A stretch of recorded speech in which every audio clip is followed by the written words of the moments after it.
Good morning student, I am Manju, your English teacher from Aviraj World School. Welcome to all students. Today we are going to start our fifth lesson and the lesson name is The Story of My Life. Actually student, it is an autobiography. ये एक autobiography है. Autobiography means क्या होता है बेटा? आत्मकथा है ना, जो भी हमारा जीवन है, लाइफ है, उसके बारे में हमने लिखा है स्वयं खुद, उसको हम लोग ऑटोबायोग्राफी कहते हैं, है ना. सेल्फ रिटर्न जो आपकी स्क्रिप्ट होती है दैट इज कॉल्ड ऑटोबायोग्राफी, आपको अपनी लाइफ के बारे में. ओके, तो इसकी जो ऑथर है कौन? Helen Adams Keller. ठीक है, तो इनकी ये ऑटोबायोग्राफी है, मतलब उन्होंने अपने जीवन के बारे में इसमें लिखा है. ये जो लेसन है आपका टोटली डिपेंड इस चीज के ऊपर है. Okay, and she was blind and deaf girl. So let's start our lesson. Helen Adams Keller, 1880-1968, was an American author, educator, lecturer and political activist. अब जो आपकी हेलन एडम्स केलर थी वो एक एजुकेटर थी, लेक्चरर थी और पॉलिटिकल एक्टिविस्ट थी. What is the meaning of activist? कार्यकर्ता. Helen was born in Tuscumbia, Alabama to Arthur H Keller. ठीक है, उनका जन्म कहाँ हुआ था बेटा? टस्कविया, अल्बामा में, और वो एक ऑथर थी. ऑथर मतलब राइटर, और उनका जो शॉर्ट नेम था वो क्या था? H Keller. A newspaper editor and Katz Adams Keller. When she was in 19 months old, जब 19 महीने की थी, हेलन contracted an illness. तो वो एक इलनेस, एक बीमारी के संपर्क में आ गई. That left her deaf and blind. जिन्होंने उसे क्या कर दिया? ब्लाइंड कर दिया और डीफ. उन्हें कोई बीमारी हो गई थी जिसके कारण वो क्या हो गई थी बेटा? अंधी और बहरी. When was almost 7 years old, जब वो 7 साल की थी, एनी मैन्सफील्ड सोलेन, अ पार्टली ब्लाइंड, जो कि एक आदमी था जिनका नाम क्या था? एनी मैन्सफील्ड सोलेन, जो कि पूरी तरीके से क्या थे? ब्लाइंड थे. 21 years old वुमेन, वो कितने साल की थी? 21 years वुमेन साल की थी वो. Arrived in Tuscumbia to be Helen's teacher. वो क्या बन के गई बेटा? हेलेंस की टीचर थी वो. With the help of her beloved teacher, Helen quickly and eagerly learned to read and write. अब जो इनकी प्यारी सी टीचर थी, उनकी हेल्प से उन्होंने जल्दी, हेलन ने जो है वो जल्दी ही लिखना और पढ़ना सीख लिया.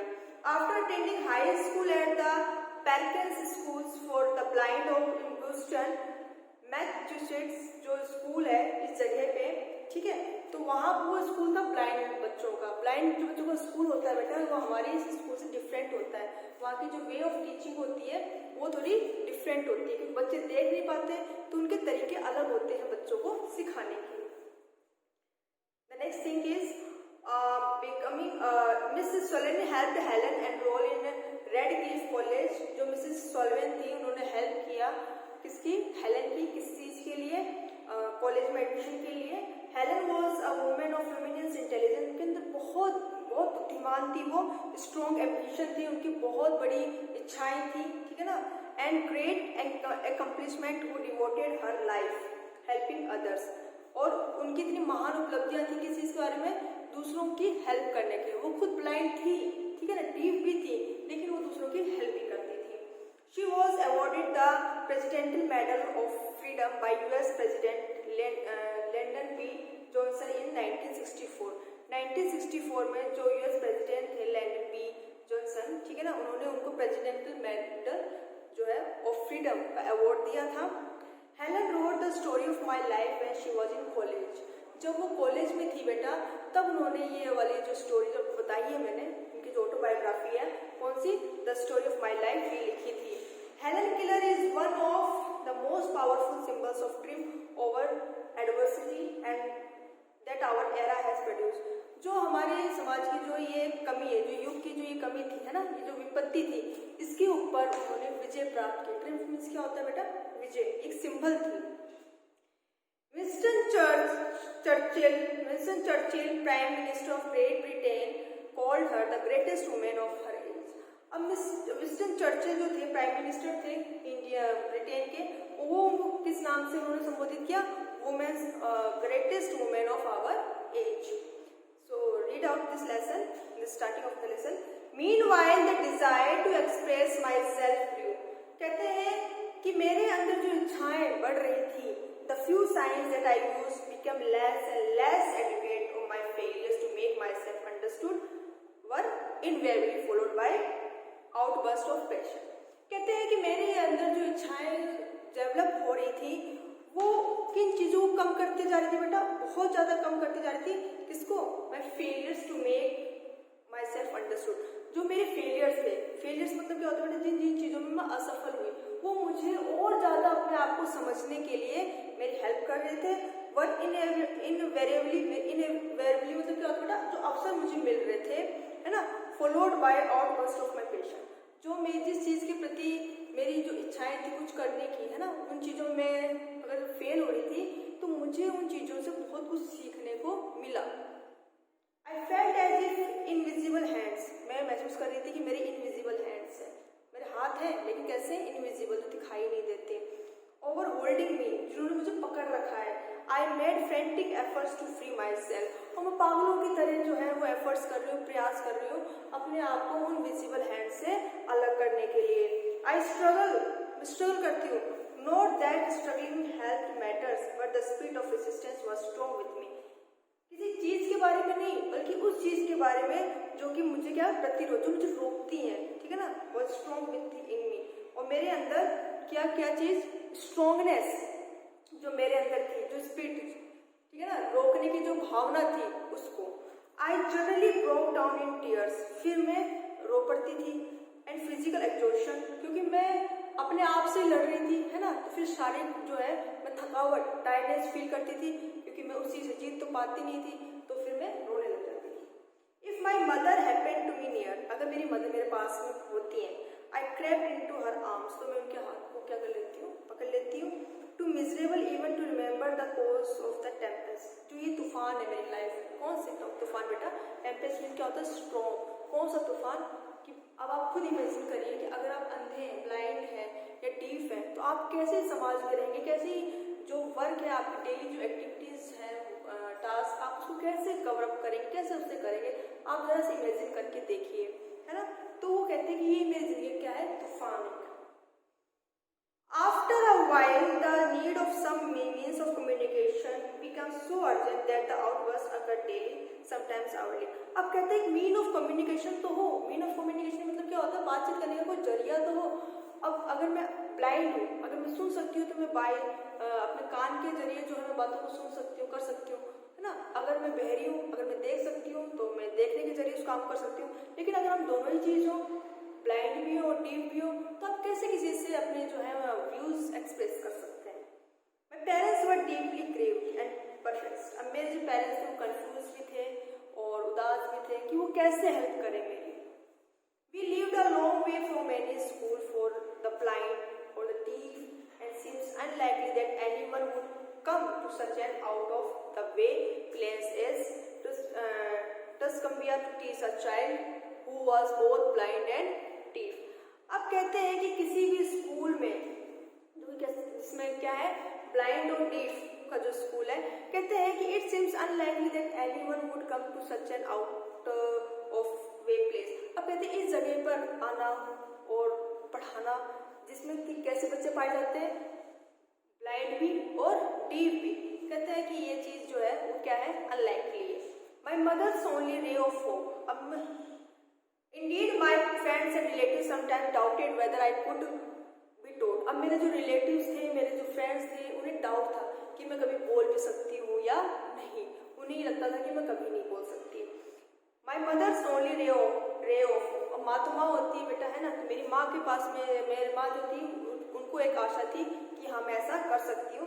Came from Dickens American notes. वो जो डिकेंस के जो अमेरिकन नोट्स है उनको पढ़ती थी, उनसे उनको जो है वो ये चीज़ वो और सोचती थी कि हाँ ऐसा पॉसिबल हो सकता है कि मेरी बेटी भी कभी बोलेगी या देखेगी।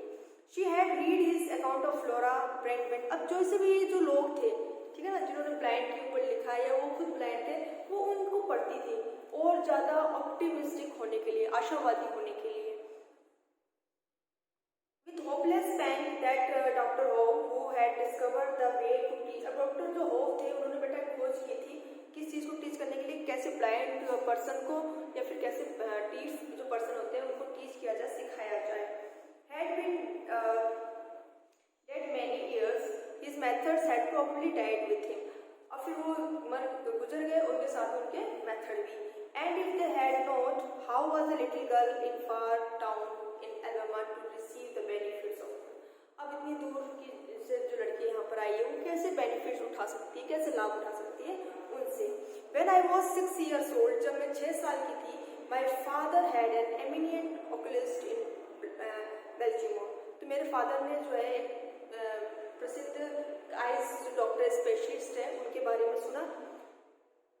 Who had been successful in many cases that had seemed hopeless।